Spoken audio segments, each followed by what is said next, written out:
Reverse అవుతుంది. 100 కోట్లు తెచ్చినోడు భూమి ఏమో ఇప్పుడు వాడికి ఒక 50 ఎకరాలు కావాలండి ఒక భూమి. బెజవాడలో గుంటూరులో ఎక్కడిస్తారు చెప్పండి? అంతా ఏదో ఒకటి పాపం ప్రభుత్వం ఏదో చేసి 25 లక్షలకో 30 లక్షలకో ఇచ్చింది అనుకుందాం, ఏ గన్నవరంలోనో అక్కడ. ఎందుకంటే ఎట్టాగా అమరావతిలో ఎవరు ఇల్లు అది తీసుకున్న తర్వాత అక్కడికి వస్తే ఆ ఊరు చివరన ఎవడు ఉద్యోగం చేయాలి? అక్కడికి వెళ్ళి గన్నవరం దగ్గర ఏది ఇప్పుడు ఆగిరిపల్లి రూట్లో ఉంటుంది ఒక పార్కు. నేను ఈనాడులో తొలినాళ్ళలో వచ్చిన రోజుల్లో వచ్చిన పార్క్ అది, మహిళా పారిశ్రామికవేత్తల పార్క్ అని చెప్పేసి. ఆ తర్వాత అది 2 అన్నారు. ఈ రోజు వరకు మల్లవల్లి ఈ చెప్తూనే ఉంటారు కదా పార్క్ అనేసి.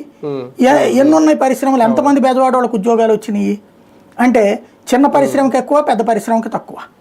అట్లాగే మెయిన్ ఏమిటది, ఊరు చివర్లను ఇండస్ట్రీస్ని పెడితే అక్కడికి వచ్చి ఎట్లా ఉంటాడు ఎంప్లాయ్?